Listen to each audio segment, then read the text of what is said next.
Alarm going off, brain doing backflips, coffee on the shirt, phone doing cat tricks, traffic at a standstill, mind on a landslide, smile on the outside, storm on the inside, emails, ping pong, calendars, carnage, 10 open tabs, mental garage sale. What is up, everybody? Welcome back to the Crazy Headaches podcast. As usual, Christian, joined by the boss Lisa. Howdy. And let's address the elephant in the room that, yes, my beard is significantly shorter than it normally is. Fire, fire. Yeah, pretty much. No, so we're going to start Crazy Headaches by me talking about that headache of mine. So, essentially, and other people who have had beautiful beards as I have run into this problem before. Because trust me, did a lot of research to try and save it. So I was having a problem where, and this is the first time ever, where even like when I started growing out my beard when I was no longer a firefighter and I was like, yeah, I can have a beard now. Never got itchy. Never had a problem. It just grew. It was fine. Well, it was getting to the point where I almost couldn't sleep because it was getting itchy. And I mean, I had a lot of dead skin, dandruff essentially. And it was not like, no matter what I did, I was doing the moisturizers, everything, and it wouldn't, and I was getting like flakes of skin, like potato chips. Can you do like the Head and Shoulders? So I was trying that, but like you need to use a specific kind of shampoo because like if you use like a regular shampoo and conditioner, it could actually dry it out because it's a different kind of hair follicle than normal hair. What about coconut oil? Did you try that? Tried it. Coconut oil. I had soaked my face in baby oil. You name it. Avocado oil. I tried it all. And so essentially everything I researched, everybody was like, unfortunately, the only way to really fight it is you got to cut the beard down. I'm going to say, whoa. Oh, I'm not going baby face. That's not happening. Oh, yeah. I hate when Paul does that, too. And they're like, you don't have to go baby face, but you have to get it short enough so that the moisturizer and whatnot can really get to the root. Yeah. So that's what I had to do. And naturally, my wife was like, well, you better do it now so you have like your full beard back for when we go to Italy. Yeah. I'm like, for the wedding. And I'm like, oh, yeah, valid point. So much to my chagrin, I had to go into the bathroom and start trimming it down. And I imagine it's like women when they cut their hair off. It's like, it hurts. It's traumatic. It's very traumatic. Yeah. So I had to cut it down. But I tell you what, after doing that and then putting the moisturizer and the oils on it's much better. I actually got a good night's sleep because I wasn't like, But it is weird because I was used to like when I was laying down in bed, I would have to like, you're probably going to hear a big woof from me grabbing the mic. I would have to like take my necklace and move it to the side because when I laid down, my beard like came down to here on my chest and it would tangle on my necklace. Ooh. So the first time I went to go lay down, I was like, oh no, it's not there. So I've been dealing with, it's like having a loss of somebody, No, yeah. When I cut like my long hair off, like, and it's traumatic. Like, you become attached to that. Oh, yeah. And I'll look at pictures. I'm like, oh, I miss my hair. But actually, it's so much easier with my hair shorter. It is. I mean, I don't have to pull out the beard straightener every morning and stuff now. Like those parts are easier, but like my beard has been my identity for as long as you've known me and even further than that. Well, I think for most women, I mean, I can only speak for myself, but I think for most women, the length of their hair or their hair in general is their identity. Yeah, I think everybody has that certain niche about them that's their identity. Yeah. And when it, like with me, mostly everybody knows it's my beard and then my Boston Red Sox hat. Yeah. Like I have 5 different Red Sox hat depending on what I'm wearing. Yeah. So I wasn't blessed with boobs. So it was like my long hair and it was always long curly hair. And I always embraced my curls. Until one day I didn't, and that was the biggest mistake, was trying to straighten my hair. Well, mine, it ruined my hair forever. In school and whatnot, and I wish my dad was alive because he could attest to this. My mom can, but my dad was the one really involved with it. I was all about my hair. Yeah.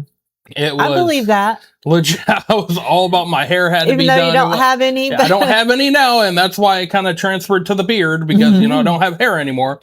But I went down, I ran out of my mousse and everything like that. And I was like, I'm not going to freaking school. Yeah. I'm not doing it.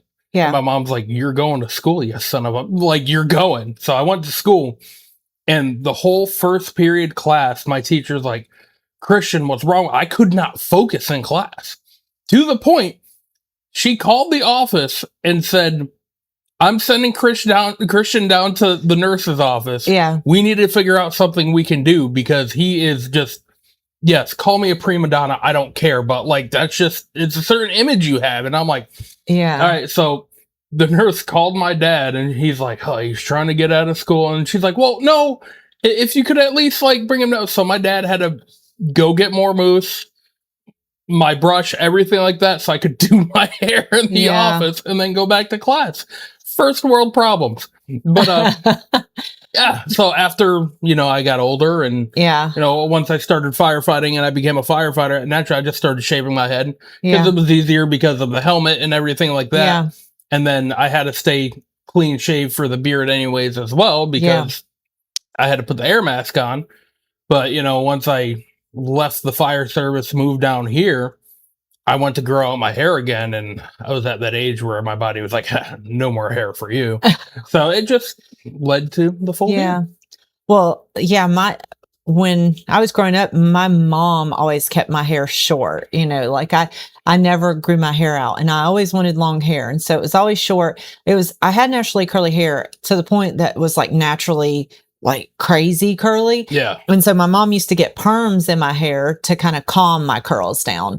I know that sounds weird, but it worked, because I had these frizzy, and I guess my mom didn't know what to do with hair. I never really had a mother that like fixed your hair and tried to do all that stuff. So when I was out and old enough to grow my hair out, I grew my hair really long, and it was just full and curly, and then you start the women problems, you start dyeing it, then it starts drying and having breakage and We were all talking kinds about of that stuff. the other day, because we took Daniel and Piper to go get their hair done. Like Daniel now Daniel with his autism, haircuts are never fun. I'm sure. That's always, but he actually this time straight up told us, "I need to get my hair cut." And we're like, "Well, we're gonna jump on this while he's the one initiating it."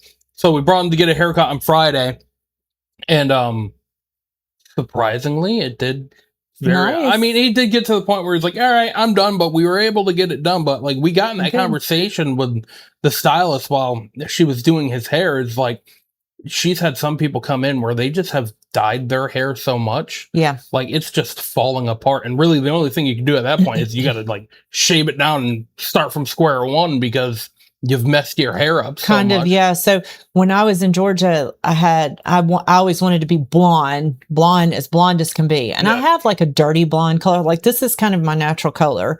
And, but I have a dirty blonde color, but I wanted to be blonde. I wanted the bright blonde. Mm-hmm. And so my hairdresser would always do like all over foils. And so, and then she would color over the already colored stuff, or she would foil over it. So it had gotten really bad. And, for our wedding, I wore extensions. And so I had extensions put in my hair, so I would have long hair for the wedding. Yeah. Well, that damaged my hair even more. So when I got down here to Florida and I met Maya at Peanuts Hair, Maya's wonderful. She did such a good job getting my hair back to health. She wouldn't do what I told her to do. Like, I wanted to be blonde. She's like, "No, honey, not doing it." Yeah. She goes, "I want to get your hair back healthy." And I was like, "Okay, whatever you think." And she would color my hair. It would be beautiful. It just wouldn't be the blonde, she would highlight like the top and she got my hair so healthy. And then, I started the, GLPs. Mm-hmm. And my hair went back to being unhealthy again for a while. But, and I've lost the weight, and now it's starting to get back to thickness and the way that it was before. But I had so much hair anyway. So even when I lost it, it wasn't terrible. It's just like, it's crazy because I have this side of my hair is not the same as this side of my hair. This side of my hair is so much thicker than this side of my hair, and it grows. This side of my hair will stop at a certain point, and this side will grow. Keep growing. It's crazy. Like when you think about like talking about all of this, is like the headaches that society has caused, that you have to you have to make sure you keep your image because Yeah. of what others, I mean, which is crazy. Like, think back colonial times. Yeah. They didn't give a shit. Like, they did not get, it was whatever. I don't know. I think women have always kind of worried about, like, they had the corsets, and women Yeah. have always had issues with pain. Okay, yeah, so there's always been inflicting pain. But I mean, all right, let's bring men it back don't to care. let's bring it back to the natives. They didn't. It No, they didn't care. However, like, I think nowadays, I think men are more conscientious than they used to be about how Oh, they yeah. look, and Yeah. like put the gel in the hair. Now, Paul doesn't take more longer than I do to get ready, Yeah. but I have friends, male friends, that take a lot longer Oh yeah. Yeah, to get ready than I do. When I have my full beard and everything like that, I do take longer than my wife to get ready. I miss, like, when I had my long curly hair, all I had to do was put some mousse in it and just let it dry. And then I didn't even wear any makeup. It's just, I was all natural. I didn't care. Then you get older. Well, and I think a big thing too And- is it. Things change, and I forgot to put my phone in airplane mode, so we'll see how this happens. did we have an issue? Pause. But Yeah. yeah, I think a big part of it is, like, it really depends on, like, a lot of my career with, I mean, anything. I have been in the public eye. Yeah. So obviously you want to hold yourself a certain way when you're in the public eye. Yeah. Like, you don't want to look like with the fire department, like, Mm-hmm. you get some of those Karens that will whine about the littlest things in the world. I have something to say about that too. So you want to make sure, like, my taxes are paying for their salaries of the firefighters or this and that, or paying for the funding for the fire department. And you just got people who are looking like schlubs. So you got to make sure Yeah. you have a certain presence to it. Mhm. And then even leading into here with, like, the business, and me and you are pretty, when it comes to the website and social media for the business, like, mine and your faces are on there a lot between advertisements, everything like that. So yeah, we got to make sure, like, somebody's not gonna Mm-hmm. call a company where your hair is like, they're not gonna do that. So yeah, we have to still maintain a certain look because we're in that public eye. Yeah. Well, speaking of the public eye, so this made me think of you. Oh boy. Oh boy. So I started, she came across my newsfeed. She's Brittany Kellogg, I think is her name. She's a country music star. Mhm. She's sang with Lainey Wilson, and so she's pretty big. Well, she's got a page, TikTok page. I can't remember. I was just watching her, and I saw her before I came in. But she gets people, Karens, that call her out on her page. Yeah. She's posted a bunch of different stuff. So she started taking out the trash. So what she does is she brings the trash to the road. She's got this trash cup, and she's got like a Twizzler, like it looks like a straw in there. And she's like pretending to drink tequila. Of course, she may have tequila in there. I don't know. You're right. But she calls out the people that are calling her out on Facebook, and she trolls their Facebook page, like you were saying, Mhm. because she wants to catch them. So she's had this one lady said something to her about, you're a great singer, and I came on here to support you, but I'm tired of listening to this BS about you calling people out. So she was calling her out. She goes onto her Facebook page, and it says stuff about how I support women. We shouldn't knock women down and stuff. And so she's calling her out for that.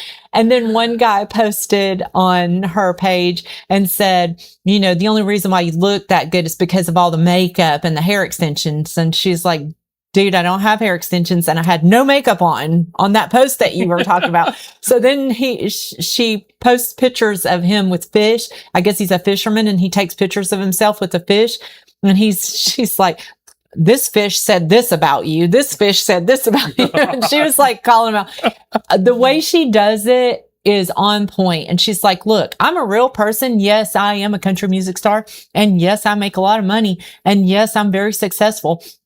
but I can come on here as a real person. And if you're going to call me out on my page, I'm going to call you out. And Like, if you're fanning smoke, expect fire. Yeah. Like, it was hilarious. She's another person that I would like to have on our podcast because she's just so real. And I just love it because people will call you out for the things that they're on their page telling people not to do, yeah. Oh, yeah.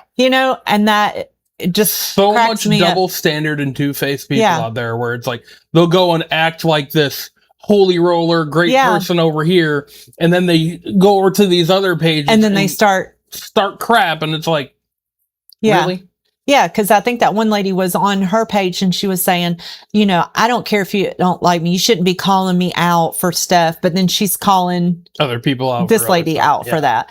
And she's a pretty good singer. She was singing, I think she covered a Lainey Wilson song with, oh gosh, who was it? And I listened to, and she was pretty good. She's, I just didn't know who she was, and people may know I think it's like Brittany Kellogg is her name or something. People may I know think her. I've heard the name. But, and probably if I've seen one of the videos, but I've been I know so who out that of is. touch with everything. Unless you're like huge, like when I get in the car, Lainey Wilson's song comes on every time I get in the car, and what's her name? Ella Langley. Yeah, her stuff comes on every single time, and the only reason why I know her, I didn't even know who she was. I saw her on Theo Vaughn. Oh, yeah.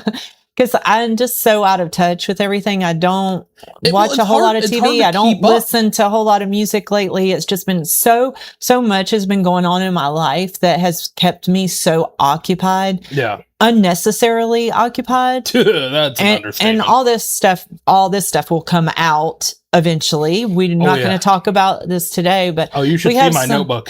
we have some That thick. serious things that have come to light and some things that have, so you stay tuned, because once these get resolved, then we'll be able to talk about it. But right now, It'll be a we're just part not- 2 of the find out phase. yeah, we're just not talking about it right now. And we have just craziness. It's just been so crazy.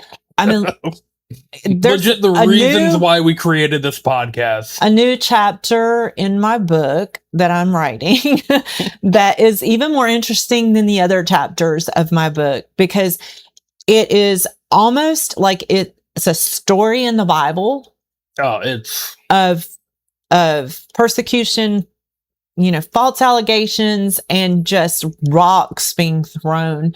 And most people would not even believe if I sat here. You know it because I talked to you about it. You're living it with me. Yeah, exactly. I'm in the mud with you, and like it's just It's And- unbelievable the things that are happening, not just in the business side, Trust but me, personal side. first It's time just- I'm actually speechless about some things.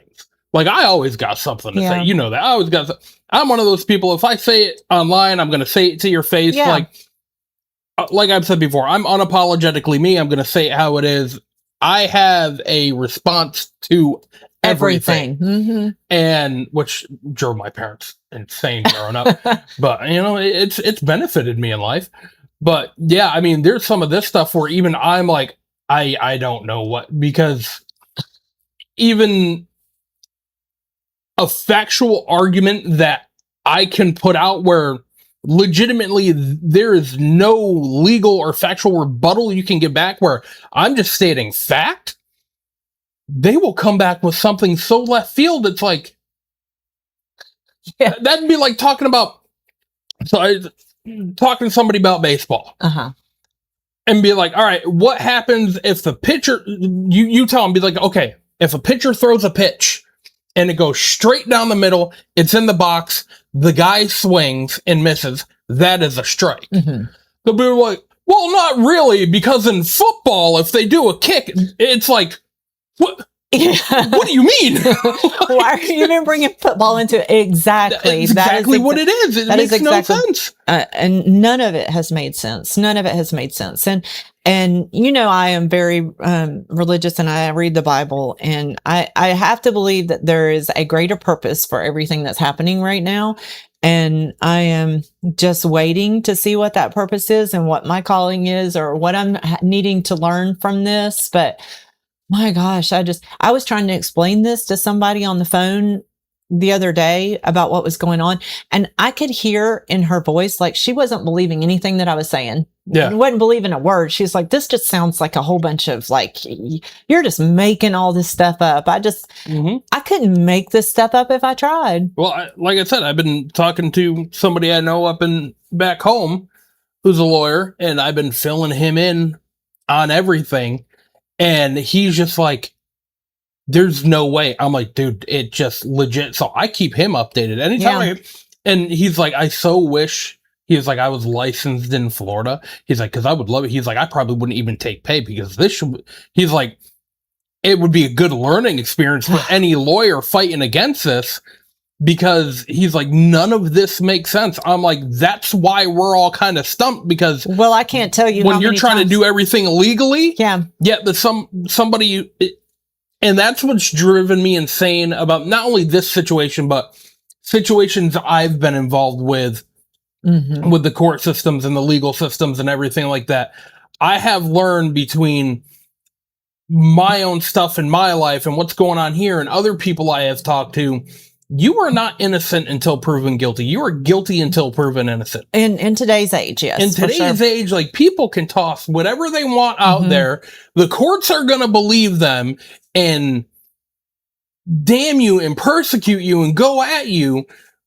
And you have to prove your innocence when it shouldn't be like that. It should be like, okay, well, those are your allegations.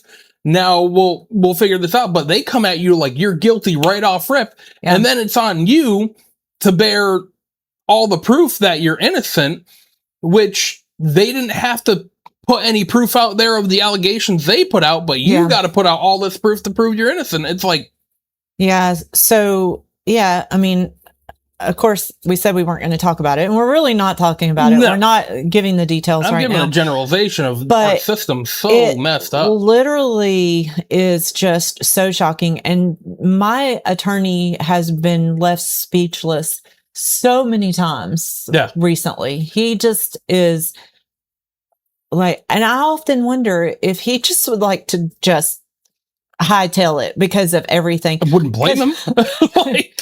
It's just crazy, because you know that there are people out there that are doing bad stuff and they're getting away with it. You know, they're doing bad things and they're not being persecuted. And it just seems like, I don't want to get too far into it, but you just kind of are just baffled by the, what are you gaining from this? Like, how is this making you feel better?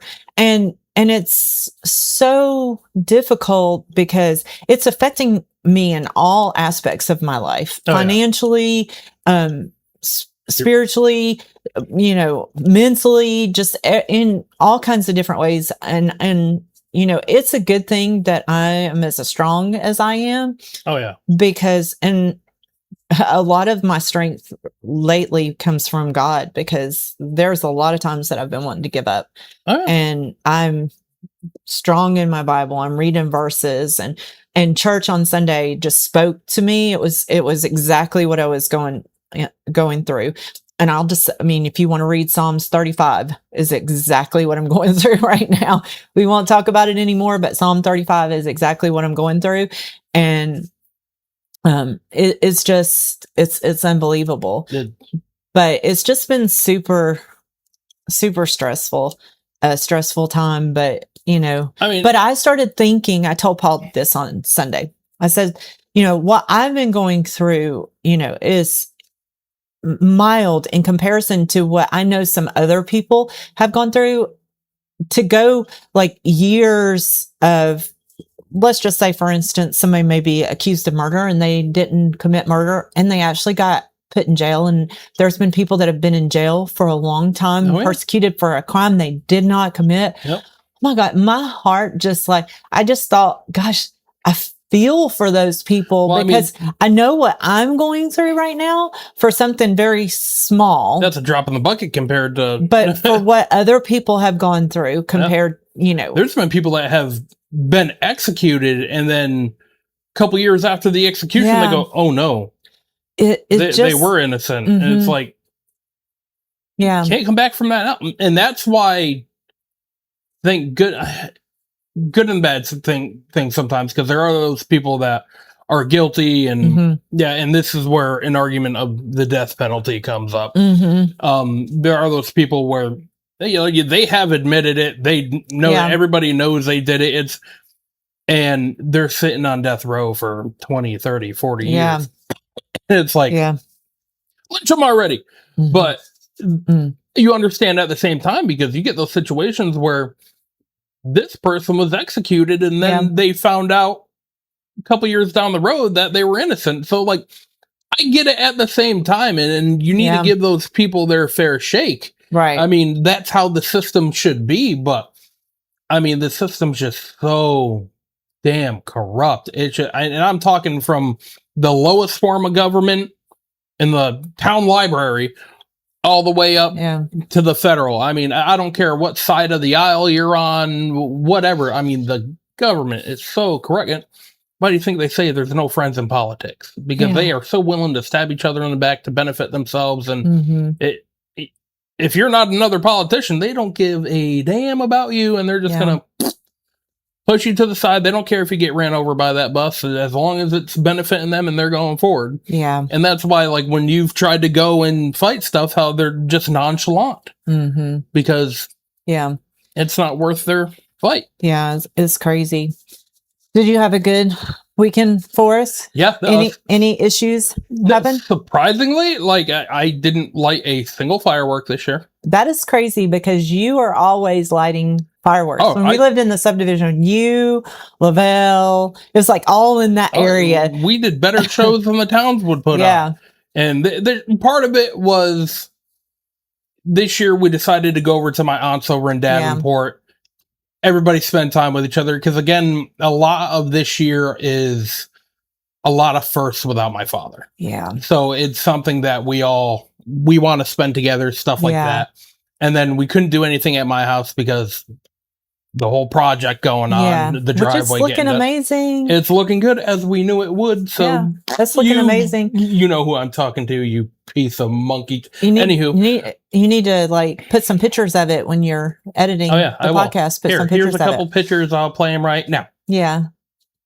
Okay, cool. So those are the pictures you see. It's coming along pretty good. Yeah. So yeah, and they just started. They started on Tuesday, and the amount they legit started Tuesday, and they didn't get to my house till about 2:00 because there was another job that there was problems that they had to finish up, and so they showed up at my house like 1 or 2:00, and I'm like, didn't really expect much to get done when you show up at that time.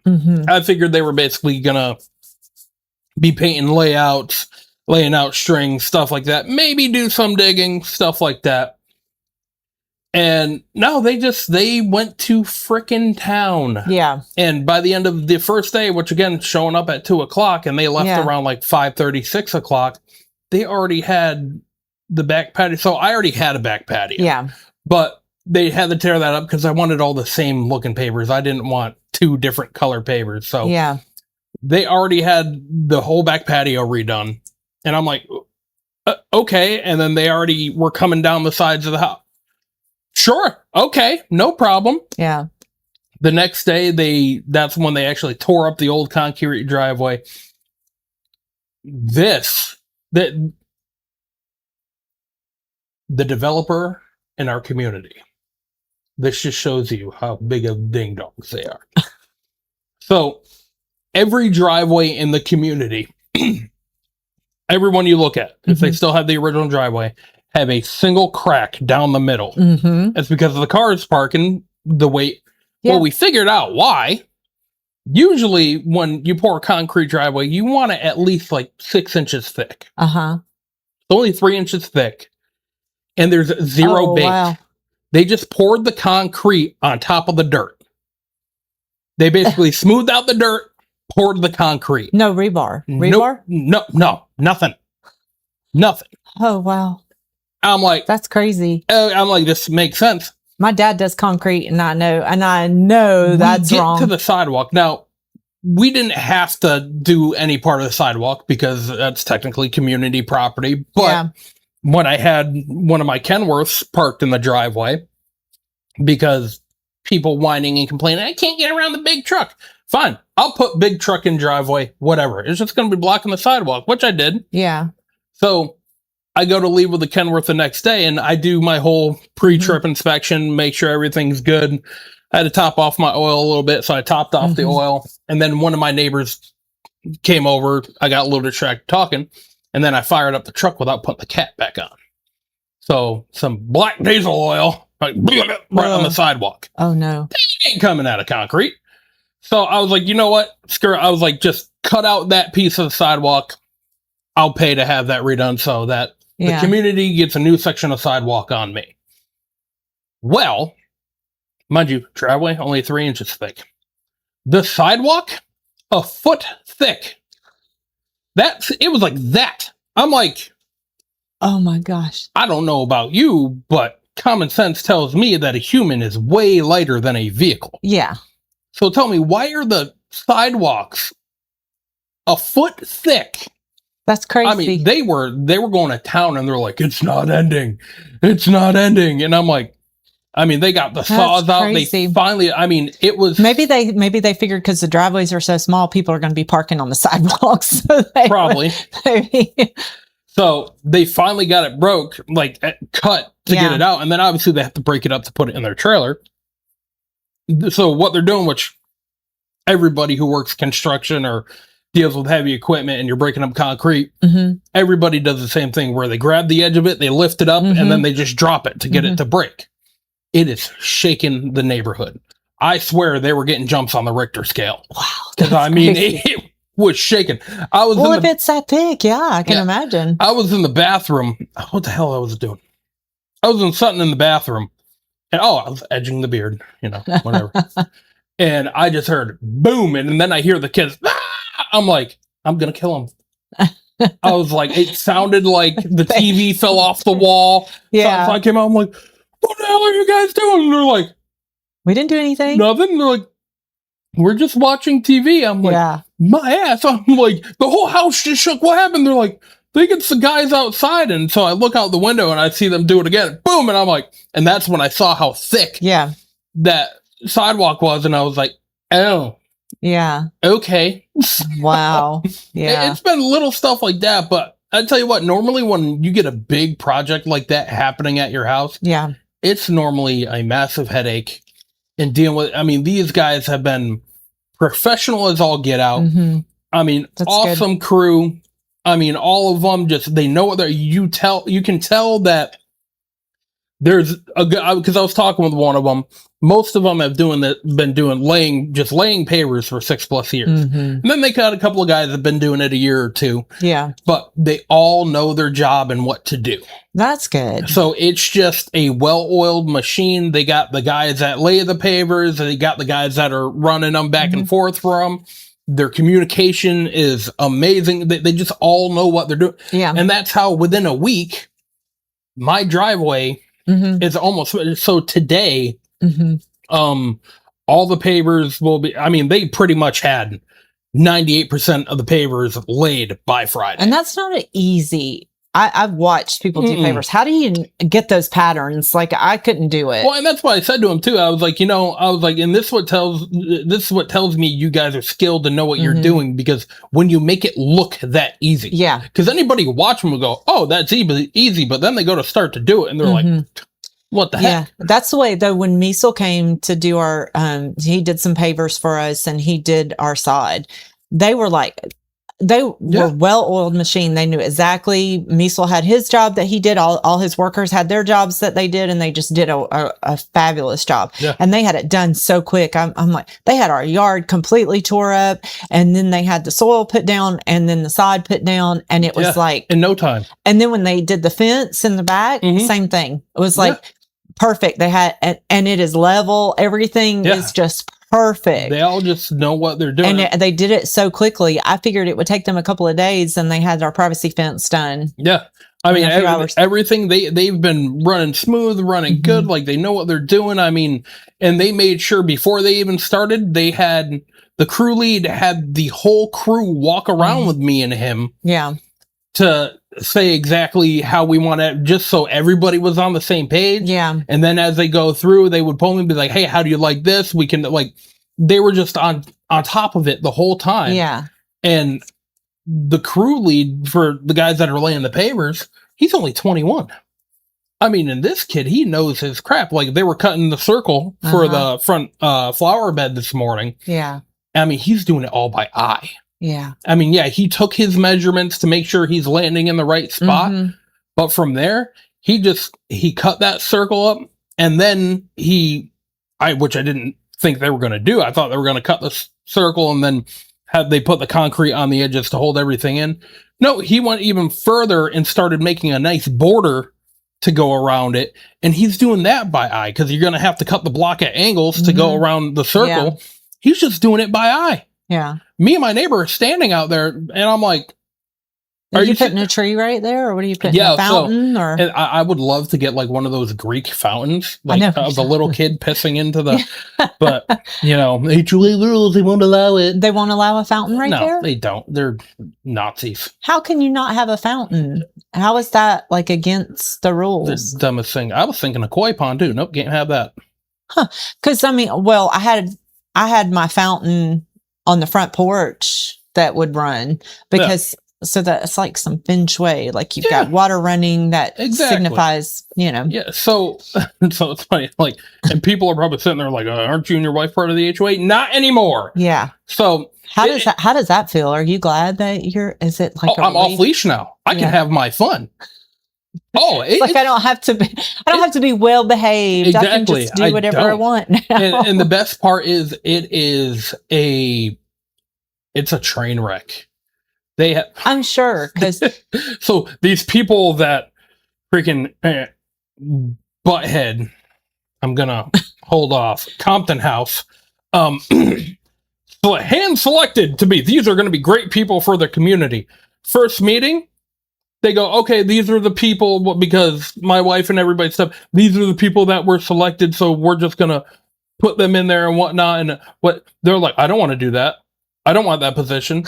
So already, first meeting, it's going freaking fantastic, because these idiots don't know what the heck they're doing. And then one of their biggest complaints about the old property management that they want to get rid of, which they've gotten rid of, and I'm going to have her on the podcast, because when is she coming? I got to give her a call today. Yeah. So I know she's been busy. I tried calling her the other day, and she was in another HOA meeting. Yeah, because next week I'm going to be out of town. Yeah, that's right. Going to I might Arizona. have to sit here by myself and just talk to you. Well, we can film a couple of episodes do that. or something. But so I'll have her on, and so she could. But one of their complaints was like, "Oh, she's all the way out in Orlando, this and that." And okay, I always thought she was great. It's fantastic. She would always respond when I had questions or whatever, and people would say, she doesn't respond to me, or so many people, she doesn't respond. I'm like, first of all, you do realize that they have up to 48 hours to respond, because she's not the only community that, like, we're not the only community that she's dealing with. Like, she's got multiple other ones. So calm down, people. Yeah. But at the same time, a lot of her job is she works hand in hand with the board president. Right. So these people really should have been contacting the president, and they were contacting Bree. So she's getting this influx. Yeah. So it's easier if these people come to the board president, and then the board president can go to her and say, okay, here are the issues. Instead of having 117 people coming at her at once, she just has one to say, hey, there's a concern. I just liked how she was very knowledgeable. She was very sweet. She was fantastic. Like very, like, I mean, the rules are the rules. If you want them changed, you have to have a board meeting to change them. She knew HOA law. But she was just always just very, very, very sweet. Yep. And, but one of their big complaints at these things, like, oh, she's all the way out in Orlando. Guess where the new property management that I don't even know if they've selected them yet. These schools were supposed to have another HOA meeting. We're now 2 months in. They've only had their one meeting. They said they were going to have another one, but they haven't, because they probably can't figure out what the hell to do, because they're all imbeciles. But this new one that they have selected, guess where they're out of? Tampa? Orlando. Orlando. I'm like, really? Well, there's not, well, I guess there are some property management people in there is. And I talked to him Brevard, and I but- said, listen, if these ding dongs call you, avoid them like the plague because they're idiots and they're going to give you a headache. Yeah. So it was That's a tough job. probably partially me of why they couldn't get somebody in our area because We work I know a lot of people.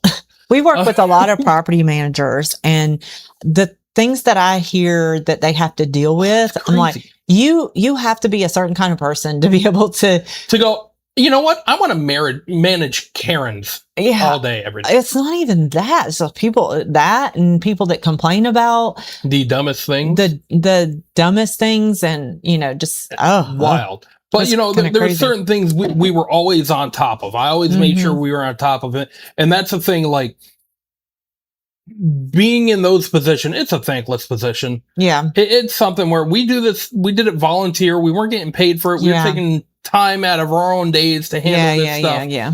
And I'm talking about simple stuff. Like within 2 weeks of them taking over, none of the lights at the front gate are on at night anymore. Mm, And that's a simple thing. yeah. You got to go over to the timer, readjust the timer because of time change and Yeah. stuff like that. During the summer, it does get it gets darker later. Yeah.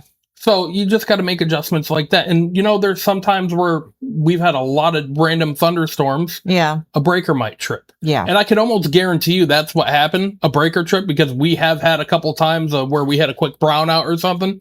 Breaker probably tripped. And nobody knows how to Has- fix it or Has anybody gone over there to check that? or even wants to fix it. Nope. That stinks. I mean, it's just stupid stuff like Yeah. that where I'm like, you were so gung ho that this board was so horrible, yet since y'all have taken over, it's been nothing but I'm not going to edit this one, but I have to say it's been a shit show. As simple as that. I mean, that's all. yeah. And everybody else I've talked to in the neighborhood are 100% on our side. That it was just problems arose again because of a common denominator person. The same issues we were having when this person was involved before, all of a sudden he's back in the picture, and guess what? Those problems are coming up again, Mm, and there's a common denominator, and it's just mm, whatever. If you want to run the community into the ground, go ahead and try. But if what you're doing starts devaluing my home, yeah. I'm sorry, I'm going to come at you. Yeah.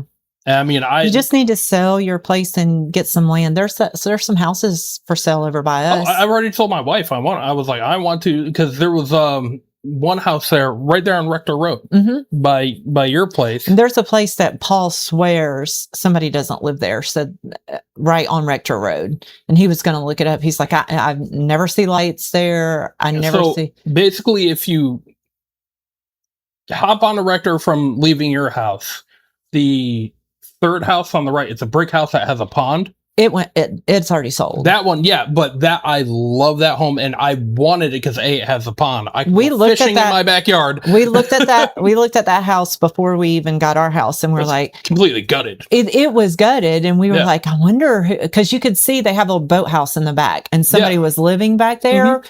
but it was like, who owns that? We wanted to, Oh, yeah. wanted to buy it. Well, because that was the And- main reason why I want to buy it, because it's gutted. It was a blank layout. Yeah. You could, it had its foundation and its bones, but you could set up the inside of that house however you wanted. And then when it went for sale, we were just hoping and praying Grayson and Ryan could buy it, because then the baby would be close too. Mhm. But right now, just with real estate, the way that it is, it was just too, Well, and they wanted like 3 something for that. no, they want to force something. Force it. Yeah, I knew they wanted something way high. I'm It's- like, I think it's like a total of 5 acres, but most of it is lake. Yeah. Most of it's not land. Most of it is like that Mhm. little pond that's back there. But I mean, it's a nice little property, and fenced Yeah. in and stuff like that. It would be a really nice property. But there's another one for sale on Rector right now. Which is a cute little one, but it's close to Cox Road. It's closer to the Yeah. end of Cox Road. But yeah, I mean, that would be nice. You just get out of there and then just get close. Because come I over there told close. Lauren, I was like, listen, I mean, granted, like her parents' home is going to be left to us when Yeah. they pass. And That's a nice. Yeah. That's right. yes, Except for that road floods all the time. well, That road luckily by the not canal? theirs. Yeah. Their house has always been safe. They're kind of Well, they're up on a hill, but I'm talking about like the main road to come into their house. Luckily, like if you come down from US 1, if you're coming down that road, it doesn't start flooding until you get a little bit past. So they luck out where they're always still pretty good right there. But I always told Lauren, I was like, listen, if we ever move, I was like, I do not want to live in another HOA. Are they in an HOA? Theirs is an HOA, but it's pretty laxed. I mean, they're very. I mean, her parents are the HOA. Yeah, like, they're the ones that run the ship. Yeah, and they were like, we are like, we're laid back. It's like basically like, hey, maintain your property. That's all we ask. Like, yeah, and I think that's the way it should be. I get like if you're in a subdivision with really specific type homes, like Baytree. I get it. Baytree, when you go into the aisles of Baytree, those were specifically stucco homes with tile roofs. You know, that's the way they were designed.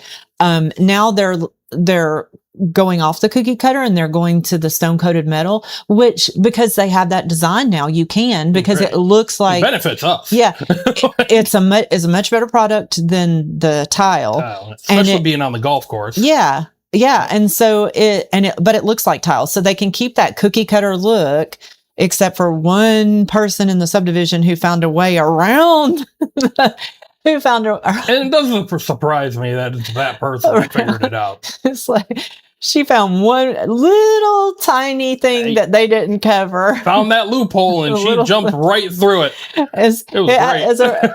You know, they have specific paint colors. They've only got like 2 or 3 different paint colors, so they're all like a monotone paint. Like you pull in there and you're like, it's all monotone, but she wanted a darker color, and she figured out if she got a darker primer, there's nothing in the bylaws that said you could have a darker primer. You just had to use that paint color. And she used that paint color. Did. And there's nothing they can do about it. I mean, I know they have changed. They have since changed the bylaws. Now you have to have a specific primer. Well, but they always, I mean, and that's how you figure stuff out. Like, listen, it's not a war crime the first time. But how do you, it's because something happened. Okay, now we gotta, like, that's why the coffee cups at McDonald's say caution hot now. Yeah. I mean, like, something's got to happen for them to go, oh. But you just got to hand it to her. She found that one little loophole. It didn't take much. And again, it does not surprise me that it was her that found that loophole. I go, oh, watch this. Right. And they can't do nothing about it. But but you know, so I can see, like I said, I can see in a subdivision like that, you know, you have specifics like landscaping, you know what you're getting into when you go into something like that. 100%. But when we moved into your subdivision, it was like, just maintain everything, keep the lawn looking nice. You know, if you're going to change the landscape, let's just kind of look at it, make sure it kind of, but it has gone to something far worse it's like, than that. What drives me insane, it's like so many people, like there's that stigma and stereotype of HOAs that they're not. I agree. There's so many that are like where it's horrible, but we tried to make it to where we understand this is your home and basically keep your stuff maintained, keep it with the feng shui of the community. Like really nothing crazy, nothing nuts. Like, hey, dude, mow your lawn. Simple stuff like that. Yeah. Don't paint your house a ridiculous color that doesn't match anything else in the neighborhood. That's a whole different story. I think you should paint your house pink. I've debated it just to be that guy. But and then this dill hole comes out and he starts his problems and gets his little minions with him. It's like, we've made this an HOA that people who cannot stand HOAs don't mind living in, but you want it to be micromanaging and hovering over you and rules and this and that. It's like, you want to live in something like that? But like, go to Viera if you want that. Because Viera is all about you live in that area, you got like 3 different HOAs that you have to pay. But because you live in an HOA within an HOA. Is it like rules for thee, but not for me? Is that how 100%. it is? They basically want it so they can get away with what they want to do, but then attack people, which they started doing before they Yeah. even went in there. They tried to attack my wife and I. Yeah. And I don't know why these ding dongs didn't realize this between my wife having grown up in an HOA. Yeah. Like, she knows all the rules, the background stuff, whatnot. And then knowing who I am, where we do construction, I have connections Yeah. with people. And I'm not one of those people that abuse connections, but I make sure at the same time when I'm doing my own stuff, I'm doing it properly, not Yeah. to ruin that connection. I just like the phrase, why can't we all just get along, just comes to play, because I think about that a lot. You know, now. at the same time, I don't even have to get along with you. At least mind your own business. Right. Like, well, you know, for instance, like a thing that I'm dealing with is, you know, with all this issue, financial stuff, you know, we're having to restructure, we're having to rebudget things that we could afford before, we can't necessarily afford now. Yeah. And so you find when you start like explaining to people, like, you know, I can't afford this now. You know, I'd like to put it on pause and maybe revisit it later. You just, how can I say this? It's like unbelievable that they are like, well, no, that's not possible. You're like, you have to continue paying money that you don't have until you go into your grave. I don't understand the lack of empathy and understanding that some people have. Oh, if somebody came to me and said, you know, I can't, like, we did a contract for a roof, and then they come to me and they say, I can't really afford, I really want to do the roof, but I really can't afford it right now. I would like try to figure out if there's a way that I can help them. But if not, I'd be like, okay, well, when you're ready, you know, just let me know. I mean, that's part of the reason why I have the not-for-profit that I'm trying to work on, is because I want to help people, because I think, and I'm trying to empathize with people and how, but the lack of empathy that people have, the amount of self-interest and people that I wouldn't expect it from completely surprised me, and it disappoints me and it hurts me, because I look to certain people and I'm like, oh, you're such a great person. And then, you know, when you're trying to explain, you know, well, that's not my problem. I still need you to, you know, I want you to put money in my pocket. Yeah. You know, and I'm like baffled by it, because it just, and that's, I think that's one thing that I'm learning through this whole process is just to have a little bit more empathy for people and understand when they're going through a situation, because right now there's a lot of people going through financial hardship because of the way the economy is.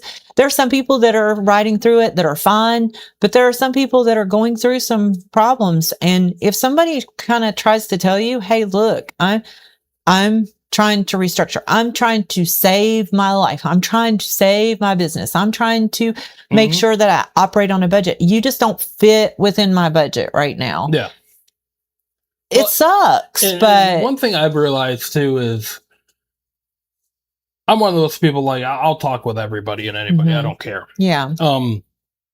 I used to have a lot of people in my life, a lot of people that, but, you know, and then they show their true colors and you're like, get it. I don't necessarily, I'm not one of those people like, oh, if you're not benefiting my life, I don't need you in it. You don't necessarily need to benefit in my life, but don't be a hindrance in my life. Right. And that's why I just keep my circle tight and close and leave it at that. Because honestly, when it comes down to it, really the only people I talk to are my family members.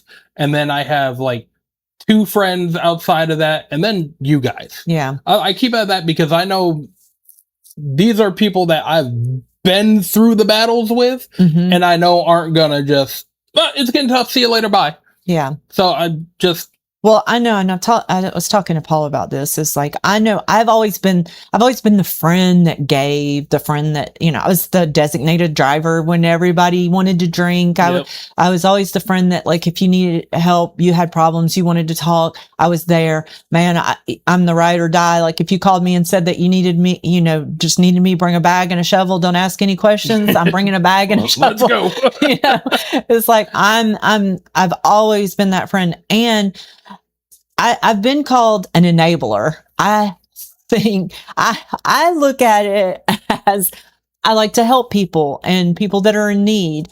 But this past year, I and you can attest, like when people need stuff, I'm giving it to them, despite if I have it or not. I'm going to figure out a way to And get it. I've always said, I'm like, Lisa's too nice to a fault sometimes. Yeah, That camera turned off. did it? That's not cool. Well, Is maybe the- it died. maybe. That one's still going. Well, that's good. So, but this last year, one thing I have learned is like when you no longer have stuff to give or you have to stop giving, that's when you see the people that actually care about you and are actually there for you, And the people are not who were grifters. not for what you can give them. Mhm. And I get it, everybody has something to give and we all need something from somebody. That's the human nature. But when you don't have that to give, and that's when you see, and I've been pretty surprised by who's left and who stayed. Yeah. Some not, some like you, I knew you were going to stay. I'm stubborn. You're a ride or die. But some that have left and then some that have stayed, I really thought those people would be gone. And Yeah. then some people that have stayed throughout, it just really has shocked me. And it has really made me question my judgment of stuff. This At is why I times- interview people now. Yeah. I really question my judgment because I'm very kind-hearted and I'm, like you can tag at my heartstrings so easily. Yeah. And, and I'm learning that God doesn't want you to help everybody because No. the enabler part, I'm understanding the enabler part of me Yeah. is like, I enable that person not to live in their goodness or what they Mhm. can accomplish because I'm giving to them and I'm having them depend on me. Yeah, and some people just, they need to help themselves, like kind of like the people when we talk about mental illness or even people with addictions. I mean, it goes Yeah. for a lot of things. You can't help somebody that doesn't want to help themselves. Right. Yeah. So you can help somebody to a point, but if they don't want to make that change or do it something themselves, like Mhm. there's nothing you can do about it. And this is why I've said it straight to your face before, and I've told my wife, I'm like, Lisa is so nice to a fault sometimes, to where you're going to do everything you can to help this person because that's the kind of person you are. And unfortunately, those people, and that's what irritates me so much, the people that like will walk all over you, because I'm like, here's this person who's trying to do everything they can to help you, and then you turn around and just spit in their face, essentially. Well- And it drives me insane. Well, it's like the guilt trip, like Mm. when you can't give them The what- gaslighting and the guilt trip that they give you, like you're being, disrespectful and a terrible person. I mean, I gave you everything that I had, and now that I don't have anything, I'm being disrespectful. What do you want me to do? Like mean, go they out want- there and sell my body for you? Like, I want I don't- disrespect. Just give them my phone number. I'll show them real so disrespect. that's and that's where I've been questioning. And hey, I mean, maybe this is part of the, it's just what I need to learn is like Yeah. when you don't have to give, that's when you see who really is there Mhm. for you. And it's been hard because I really love to give. I love to give more than I like to get. Paul always tells me I don't like money because I like give it away. Throw it away. I give it away more than Oprah I Winfreying everybody. because legit, Paul and I have, and I don't know that Paul would have made this decision. He's a very kind, generous person, but Paul and I have not paid ourselves since June of last year in order to make sure that other people get paid and Yeah. get taken care of. And we're at a stage in our life where that cannot be possible anymore. It's like we've got to figure out a way to give to ourselves to be able to pay stuff and to be able to, and it's like legit the weirdest things are happening, like banks holding your money for like Wild. long periods of time. Wild. I have never heard of. Yeah, we'll And get on that subject. It's like some of the most supernatural, weird things have been happening to make it so that like I have to depend totally on God to make it through Like the we were next talking day. before, how like just things don't make sense. Like that, it's part of it. Like some things, like Fifth Third Bank. What the Yeah. holding? Yeah. So we made a decision to go from a larger bank to which they did fine. They were great, but we just had some recommendations for us to switch to another bank because the large banks tend to not want to You become a number at that. yeah, and they tend to not like when you're in need of money and you're just a number. And so we were told that this bank was a really good bank to go to, that they would be really good. Nothing but problems from day one. Oh, they and picked up our stuff and ran and tripped and fell flat on their face. oh my gosh, I sat in there with them and they talked about how we want to support you, we want to help you grow, we Love want local business. yeah, love local businesses, and you know we'll come out to we'll come out to your events, and I'm like, oh, this sounds so great, and then we were waiting to get our debit cards. Our debit cards took forever. Then well, okay. but okay, so Christian had the debit cards. He just didn't. He didn't know they were debit cards. They came in an unmarked package. I had no idea. Like, But so we called them and we're like, we still haven't got the debit cards, and they said, well, you've activated them. I'm like, we have not activated the cards. we had no idea we had Well, them. yeah, so that was one problem that we had to situate. Turns out they weren't activated. I don't know. There's something, a So glitch in weird. their system. So they sent us new cards, and then the new cards didn't have the right name on them. So then we had to get even new cards. So in the meantime, like we couldn't spend the money that was in the bank. So we needed to pay our crews. And so normally I pay them like through Zelle, or that's how I pay them. So I had to go in and I was like, do you have counter checks? No, we don't do counter checks. So we legit had to get money orders, and the maximum amount you could get for the money order was like $1,500 or $1,200. Because that defeats the point of a money order. So Like, yeah. So one crew we had to pay was for a job. I think it was like $6,000. So we had to get like 6 different money orders and Wild. pay them through money orders. And we didn't have any checks. And then we put some money in the bank because we had completely closed out the other bank. And I don't know, again, you get those clues and I don't listen. And so we closed out and we went with them, although we were not real sure. And then so we relied on putting all our money in there. There's a complete hold on the money that's in the bank because we put all the new deposits in Fifth Third. And we have checked with the owners of the bank that wrote the checks. The checks cleared. yeah. So we called Fifth Third and said, hey, they've cleared. We don't do that anymore. We don't check if they're cleared. So we're not. So first they told us that it was insufficient funds. So we had to call the customers and say, hey, it's showing insufficient funds.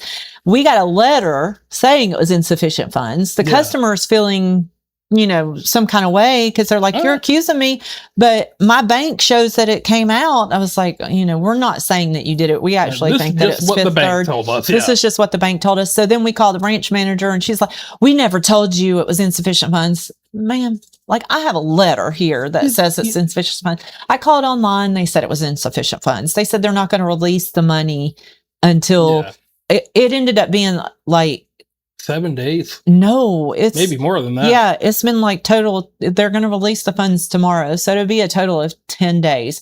So everything legit has halted. In which Like- I've understand like many banks before I've had it where they do a 1 or 2 day hold. Yeah. I've completely understood that because they got to make sure the check clears, stuff like that. But 10 days, especially even after you've confirmed with the customer that no, they've already taken it. It's out of the money's account. come out of the account. Like, the money's cleared. It's not going to bounce. It's going to be fine. I mean, I guess you have dumb practices when you have a dumb name. But Fifth Third, who picked that name? I just want to know. But so we had, as soon as that money clears, let's just say that money is going out of that bank and we've opened a bank account at a new bank and they're much nicer. We just decided to go with a even more local credit union, Space Coast Credit Union. Who I have used since the day I moved down here. We're trying to support. We're a small local company. We're trying to support a small local company, and they partner with a lot of like other banks too. Yeah. So if like with me, when I travel, like, yeah, I have Launch a local bank. So they partner with different credit unions throughout the country. So yeah, if I'm in a different state, I'm not stuck going, Right. well, I'm not getting hit with these ATM fees and stuff like that. I Right. just go to one of their partner banks and I can still do what I need to do. So, and that's what I like we about it. deposited a customer's check into their bank on Friday, which was the day before 4th of July, and it's going to clear tomorrow. Yeah. So that to me is reasonable. Yeah. I think, and even like if they held it till Wednesday or Thursday, I would even think that's reasonable. But my God, and then when you call online at Fifth Third, we can't help you. It's computer generated, so we can't override that. Yeah, it's like you don't even have humans anymore. No. But then, I get one, and then I called back because I got hung up on, and then I called back. Oh, it's already cleared your bank account. Go on there and look. I am looking. It has not cleared. She said, are you looking in your checking account? No, I'm freaking looking in the documents section. Yes, I'm looking in the checking account. I see that it has not cleared.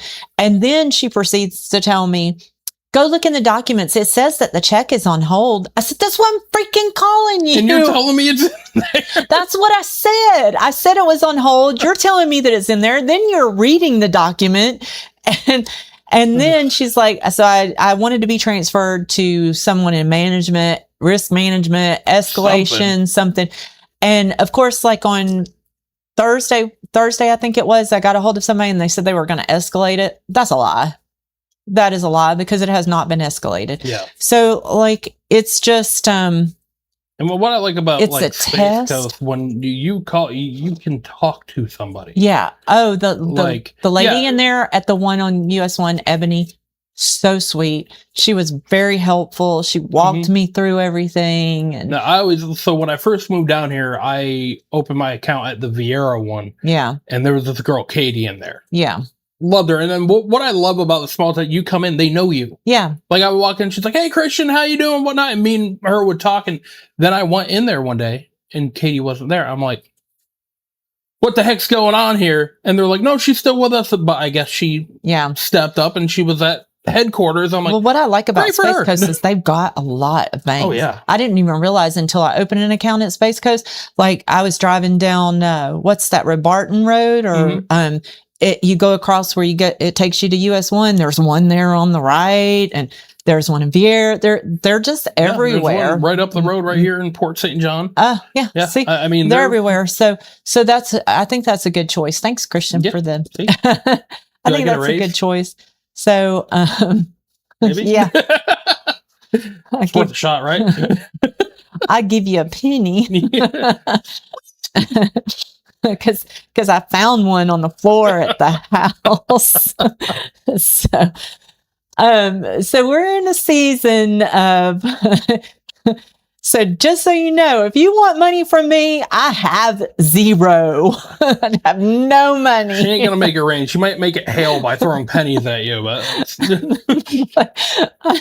I am rich in my mind, and I'm rich in the spirit, and money is flowing to me. I'm saying all these positive affirmations. Money is flowing to me, and money will come. which technically it is. I mean, we're getting the jobs are coming in. The jobs are coming in. The bank's just gotta release it.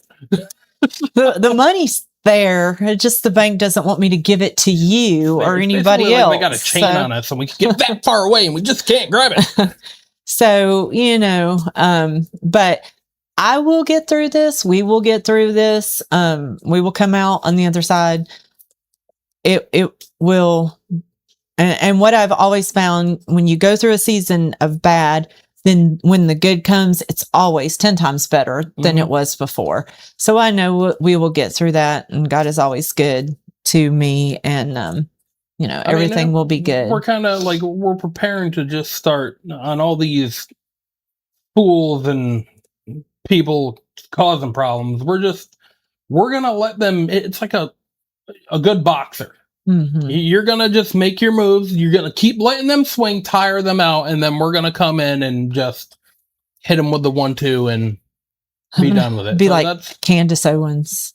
Just come at him with facts. jeez, I'm not getting on that subject. Come at him with facts. Although I don't know. Still, it's questionable some of the things that, you know. But boy, one thing you can say for her, she can talk. She says it with her chest. She can talk.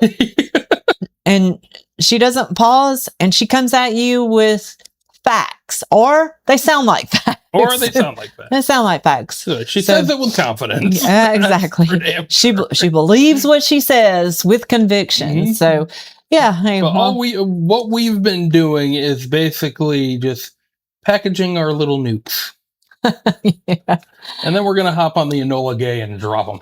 Well, you know, in all of this, what I am doing personally is how can I help somebody that's gone through my situation? How can I help somebody navigate it? Because I was telling Christian the other day, I was on the phone with you, the things that I have gone through recently, somebody who is struggling mentally would have probably already, because Oh, yeah. I have gone through days, not to say that I wanted, or okay, well, the unalive, you probably should, Yeah. Basically, you probably should block out that word I just said, people but who would have sent themselves into the forever sleep Right. because but it just, and I can It has- completely understand it. I mean, with, it has been so like, it just, you start questioning, am I that horrible right? a person? Because I know who I am. I know I'm a loving person. I know what kind of person I am. And then, you know, all this stuff comes at you from all sides. And I don't like calling people out for stuff. It may seem that I do. I do. He does. I don't. I just want to love everyone. And I just want to, you know, let's just figure out how to navigate whatever. We can come to a disagreement, but I'm still going to love you regardless. But lately I've been like, oh my gosh, just, I, So many times I've looked at Lisa and I'm like, let me loose. Let me loose. But I know at the same time we can't, because we're doing this the legal way, where we're doing it proper, making sure all the paperwork, all this stuff has been testing my Christian. I mean, like, because I want to be a good Christian person, but then there's this other side of me that wants to let this redneck hillbilly out. There's a little bit of hood in everybody. I you know, I have this side of me, you know, I just want to go and Yep. yeah, Jesus, Jesus take the wheel. Jesus take the wheel is what I'm saying right now. Grip it tight Because yeah, it is just absolutely insane. yeah. And yeah, but gonna get through it. Oh yeah. I mean, it'll just, I see it as just another speed bump. And Yeah. now, granted, it might be a speed bump in the middle of the Autobahn at 120 miles an hour, but we'll recover. Yeah. I mean, car may be spinning out of control, but we're going to get it back on the road and keep on moving. And Mhm. yeah, we might take a couple of dents and scrapes, but I mean, I think that's what's going to make us stronger for what's to come. I think everything has basically been a really good learning experience for us of what we know what to watch out for next time. And like, we know different signals to look out for now, where if we're dealing with a prospective customer and we'll be like, you know what? We don't think this is you might want to call somebody else. Yeah. And I have done that a couple of times, and it's made people angry, but I've been like, yeah, I just don't think I'm the contractor for you. And that just is what it is. And whereas before I would take anybody and everybody, and there have been people that I've taken that the contractor just did not want to do work with them. And I'm like, I don't understand why. I do understand why now. We realize that not all money is good money. Yeah. Yeah. That is true. Yeah. That is no more truer. I mean, we've had a couple of people where I'm like, this makes complete sense why nobody wanted to. I mean, there's certain ones I could bring up, but you live and you learn, and you just move on. Oh, and you learn, all you right. can't. change the past, and all you can do is move Oh forward. man, there's times I wish I had a time machine. Yeah, I agree with you. I mean, there's just some of those people where, man, if I had a time machine, I would quickly tell them to kick rocks barefoot. Yeah. Oh, for sure. For sure. I mean, Yeah. And hey, if you had a time machine, then you still learned the lesson, oh, absolutely. but you get to go back and you got to change. Exactly. Because mean, I know that's a big phrase that a lot of people like to say is like, well, and I've said this because I had traumatic brain injury, and honestly, it taught me a lot. But if I could go back in time and change it and still learn from it, yeah, I would do it, because the traumatic brain injury made me closer to my daughter, changed things, changed my whole outlook on how I see how people learn and how people think. And it may have gone too far where I kind of understand how people can be crazy yeah. Yeah, I mean, there's certain people that I would not shed a tear if they did a high dive into the shallow end of a pool. But yeah, and I have that like two-sided. I try to see their side, try to see my side, try to see the other side. But lately it's been like, your side, the fantasy world that you're living in. And I think part of the problem too is, I mean, and this has been, I remember when I was even younger, like my parents saying, well, we are in a sue happy society. Yeah. Where, I mean, everybody just, instead of working hard for your money, they want to try the easy way to make money and do whatever. And they're just so sue happy over the dumbest things, or just any way to make an easy buck. I mean, like our Lene problem that we are still going through, we could quite easily take them to court for unlicensed activity, truly unlicensed activity. And we have like 30 leaks. It went from 12 to like 30 now. Crazy. Like when you guys call me and we're like, it's just like water coming through a cheese grater. I was like, yeah, it is unbelievable. And, the fact that they're just wanting to caulk everything instead of fixing it the way that it should be. Glue fixes it all. Yeah. We're going to epoxy it. No, we're not. I'm waiting for them to pull out the Gorilla Tape. Yeah. This'll do it. Yeah. But I could stick my attorney on them, and I'm not going to. We're going to try to be reasonable and work through it. But I have learned enough lessons to know what I'm going to agree to and what I'm not going to agree to. So you're not pulling one over me. And while Paul may be irate and yells at them and he can't control himself, then the reason is because people are just that stupid and they don't want to. Yeah, they don't want to do right. He's working on his temper a little. He can bit, be his unhingedness every now and then. But.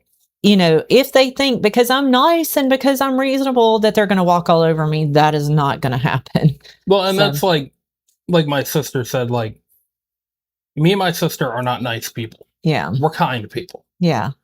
But do not mistake that kindness for weakness. Right. Because listen, I will give you the shirt off my back, but if you cross me, just as good as a friend I am, I can be just as bad as an enemy. Yeah. So, like those people who pulled the crap in our neighborhood, ever since me and my wife came at them and they know we're coming for their throat. Yeah.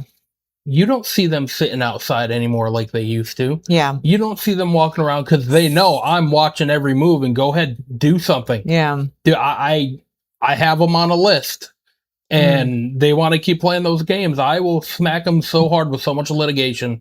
I don't care because back in the day, corn fed, I'll fight you in a field. No problem. But now, listen, I'm getting older. I'm fat. I don't have the energy anymore. I'll come at you legally if I have to. But it's not one of those needless. It's not one of those, I'm just going to sue you to sue you. I'm going to make sure I have reasons behind it where if you're making my happiness at home a living hell. Yeah, right there. Sorry, buddy. Well, that's one job that you can be sure A lawyer, you don't have to worry about. They're making money, Oh, yeah. especially now. Out of everything, that is the one thing that I think has lasted, or that's the smart Oh yeah. decision to go to law school Oh, for absolutely. anything. Like, you could be a lawyer for bankruptcy. There's probably a lot of bankruptcies going on right now. You could be a lawyer for defending contractors. I'm sure there's a lot of that going on. For anything, divorce lawyers, like you name it. Like And accidents, like, you have to have dash cams in your Dan vehicle. Nolan. Yeah, that's right. Yeah. Where I'm from, Trentolo and Trentolo. Yeah. You have to have dash cams in your vehicle. If you don't, you're putting yourself at complete risk. Well, we actually had that nowadays. happen. So the other day, 4th of July, when we were going to my aunt's, Mhm. we're going down 528. And I don't get those people that have to quickly get on the highway, get all the way to the left lane, and then die. So we're coming down 528. We're just getting into Orlando. And this car cuts in front of everybody, gets in front of us. So he dives down. I'm like, all right. So I get in the right lane to just, and mind you, it's not like I'm being an a-hole. I'm punching it to go around him. We were going about like 78 miles an hour. Mhm. He gets in front of us. And then I'm looking, I'm like, we're getting down to 75, 70, 68. So I get to the right and I speed up to 75 miles an hour. And of course, he's one of those people, you can't get in front of me. And he starts speeding up. So I'm like, all right, a-hole. So, okay, he's speeding up. Fine. I'll get back behind him. The second I get back behind him, he jams on his brakes. I'm like, are you kidding me? So my New England comes out. Yeah, I'm sure. I give him a few couple Your words number, of encouragement. and told him he was number one. And I told him he was number one with both hands. And what's funny, like, these people pull this crap, not realizing that I have 360 dash cams on that Suburban. Yeah. I mean, they're built into the truck. I mean, Yeah. there's not one thing you're missing. Mhm.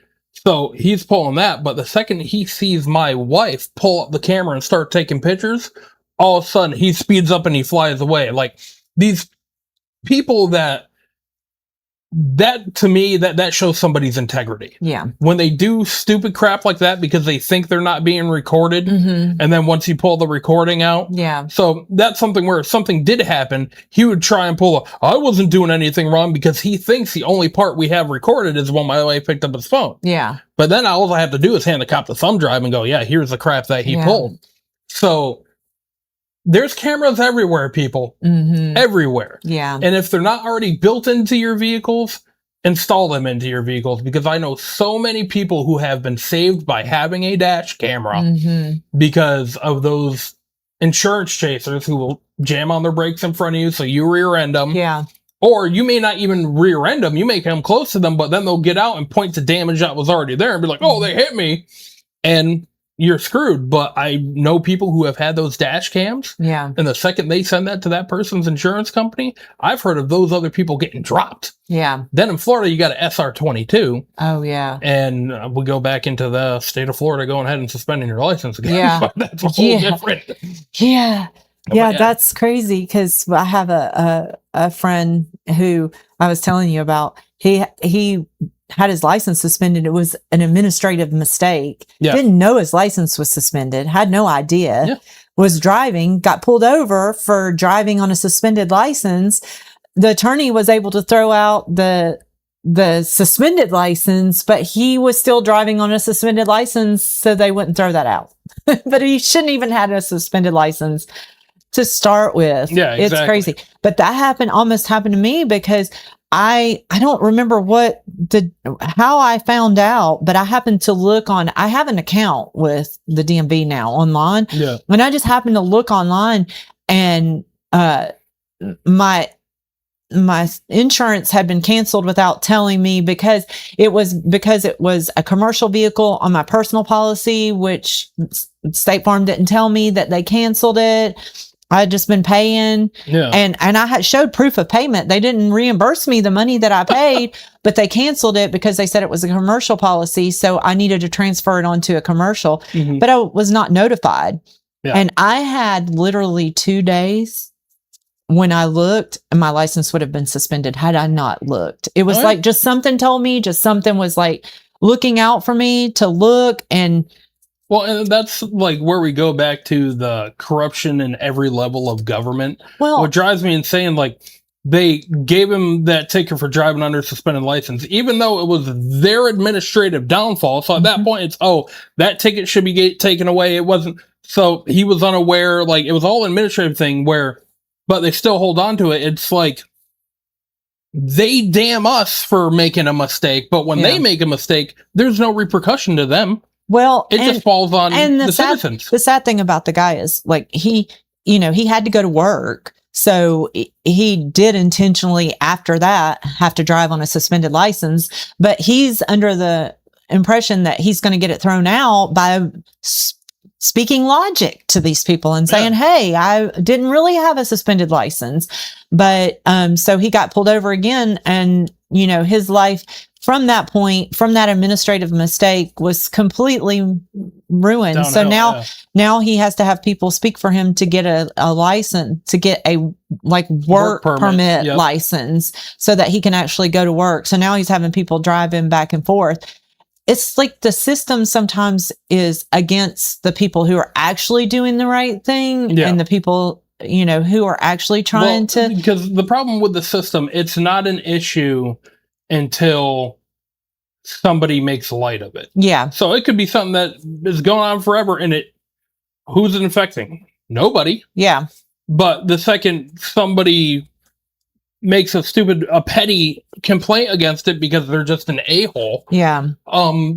Then all of a sudden it's an issue. Be like, okay, it wasn't an issue for the past 3 years, but now it's an issue now. Yeah. I mean, this is where, at this point, call me anti-government. I don't care, which I really am, because I cannot stand any of the processes that go on. Like, all of it is just screwed up, messed up. Like, nobody knows what the hell they're doing. Everybody's in it for themselves.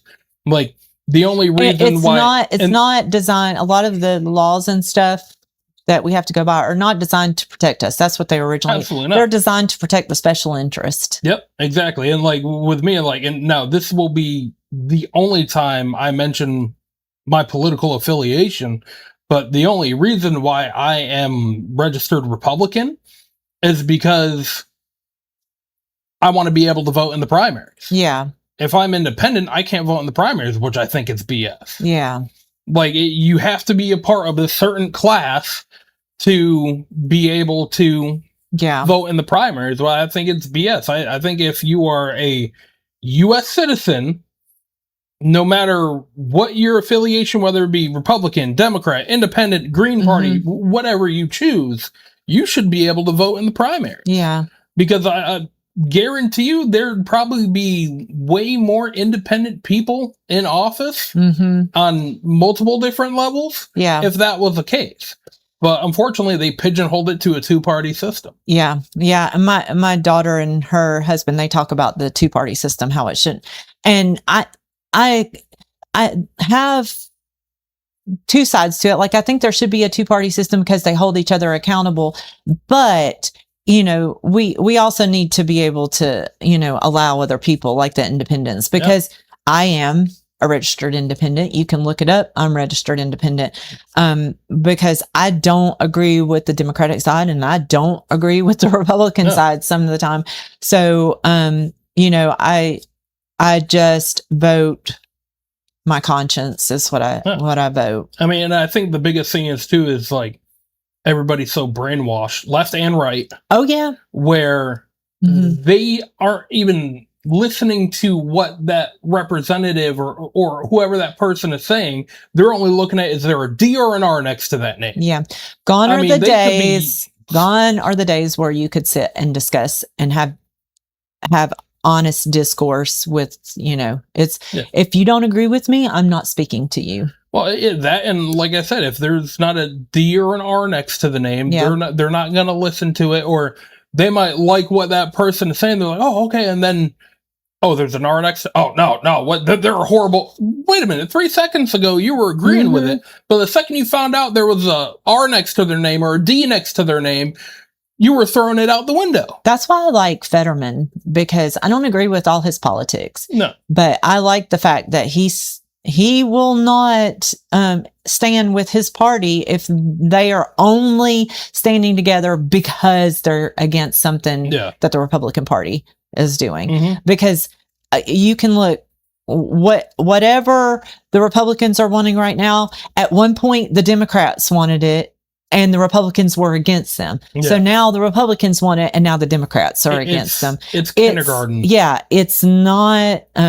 I think Fetterman, although he's a Democrat, I think he's more of an independent than anything. See, and I've been one of those people where I like less government.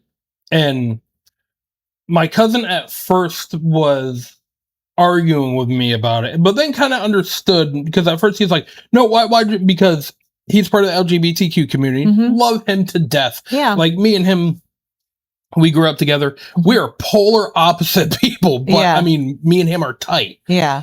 And like, there was one time I said less government. He's like, no, why would you want that? I said, well, stop. Because he had the argument, like, he doesn't want to lose his rights and I completely understand. Yeah. 100%. Yeah. He should have his rights. And I told him, I was like, my thing of I want less government is I don't want them to be so much in charge like they are. Yeah. They're Like with me, it's okay, if you want to go marry this man, yeah. that's your prerogative. You should be able to go do that. If that makes you happy, great. Hmm.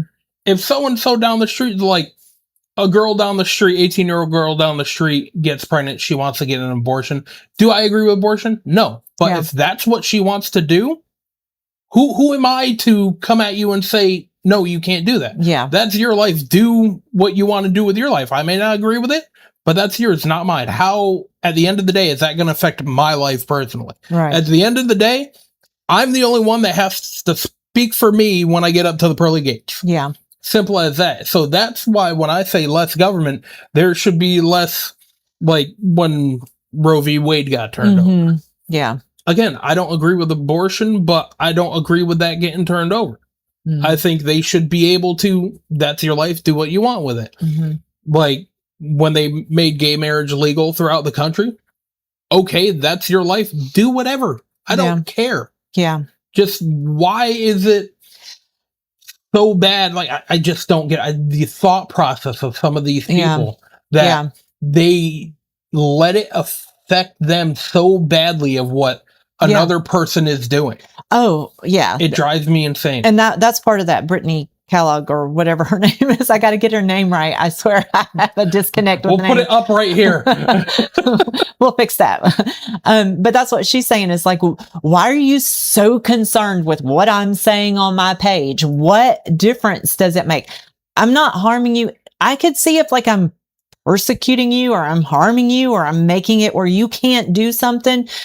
But if somebody just says something or does something, or, you know, if this man wants to marry this man, how is that affecting you? Yeah. How is that affecting you in any way? Now, if they want to influence your child in that way, I mean, you know, It's one, you got to let people live their life. Let them make their own decisions for themselves without you influencing them. but anytime, and even Ronald Reagan said this, like anytime you get government involved in situations, they mess it up. Yeah. They mess it up so bad. There's so much red tape. There's no common sense involved whatsoever. No. And it's really sad. Yeah, It's it sad. really is. So like with me, it's like, And I worked for the government for a while because when Grayson was a baby, I worked for the county where we lived, Mhm. and I witnessed it. I saw it. It's like people get really wild. cocky that work for the government. They make really good money. mhm. Government people, don't let them fool you.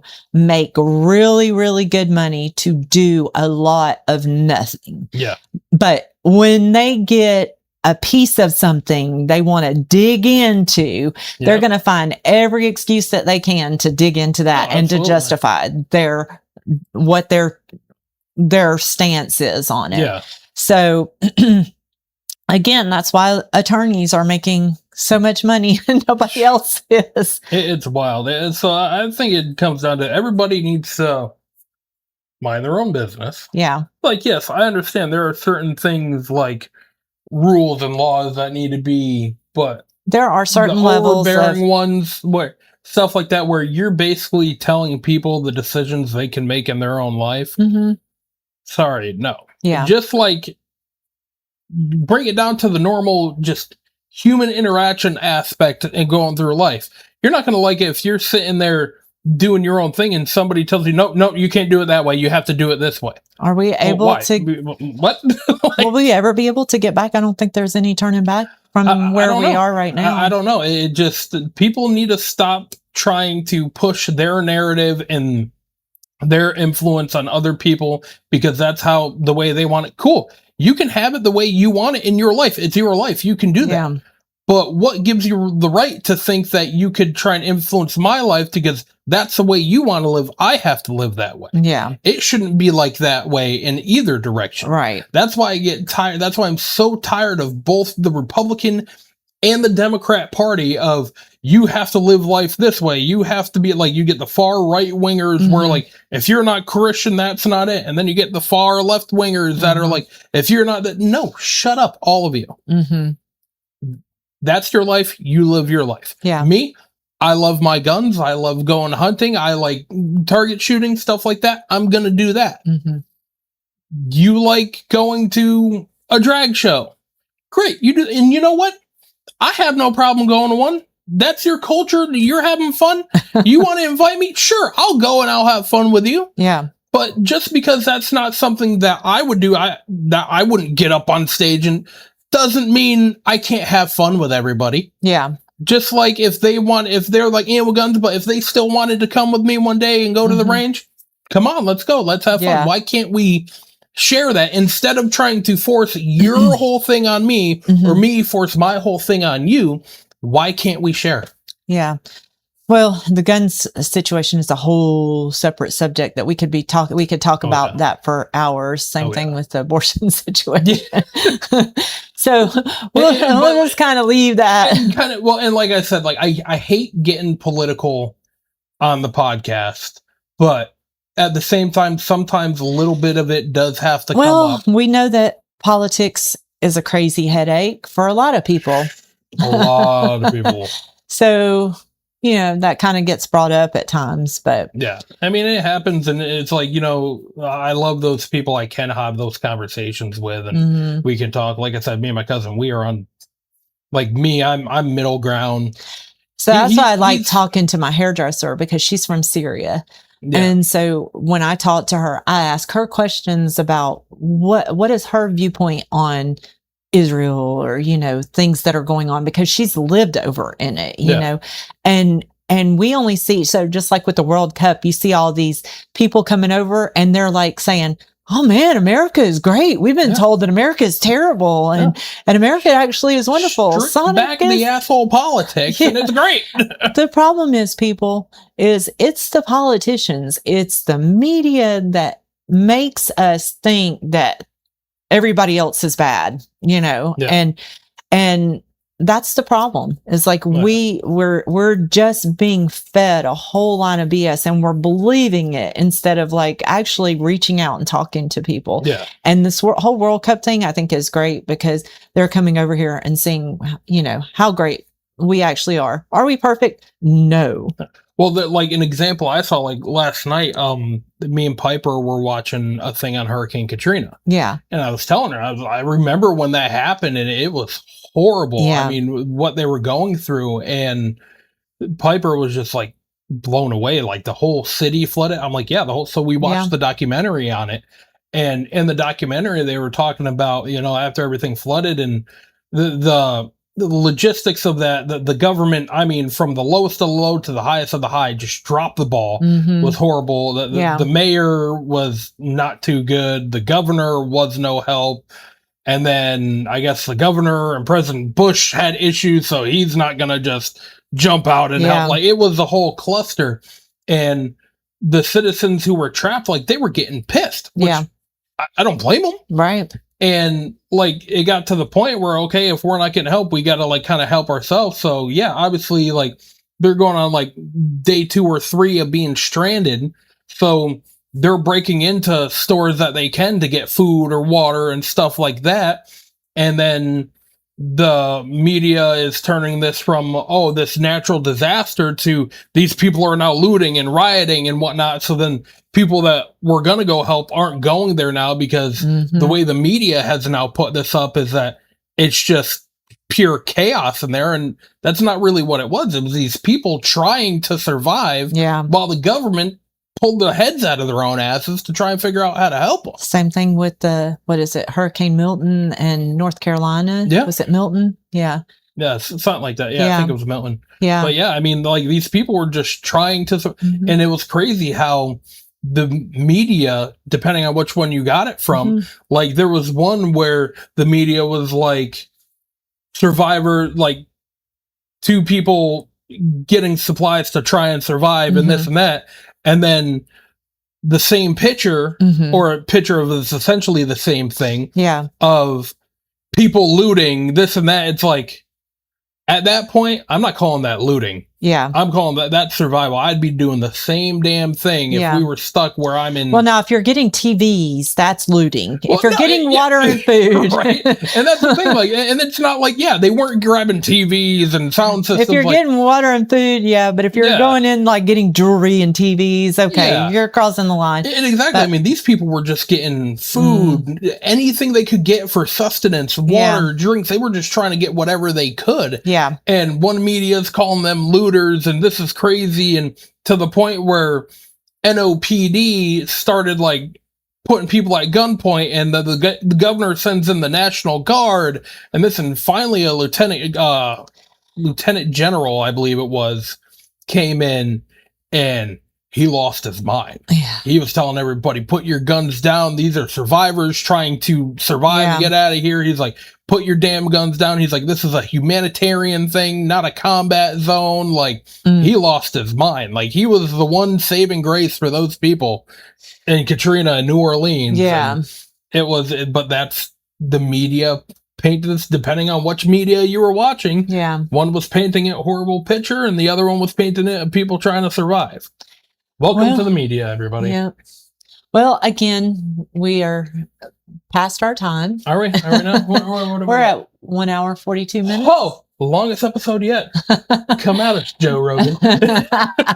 Oh, no. What's his name?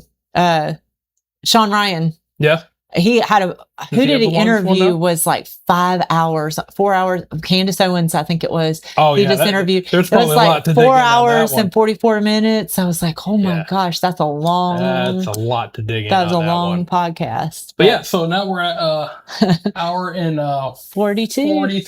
43 minutes. So I guess we'll leave it here because the kids have been sitting out. Here. And thank you again for coming. And we're begging you. Don't make us beg you. Like and subscribe. Comment. Help us, people. Yes. We need your help. Please. We're pleading with you. We're begging. We are on our knees.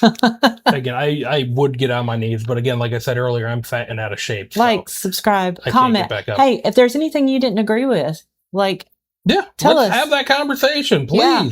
I want to have a legit conversation, not personal attacks. No. I want to have factual based conversation. Yeah. Simple as that. So until next time, we love y'all. We love you. Peace. Crazy headaches banging in my head, bills on the table, text left. Crazy headaches, laughing through the pain, we're talking about it all till we feel okay. Crazy headaches, pressure like a drum line.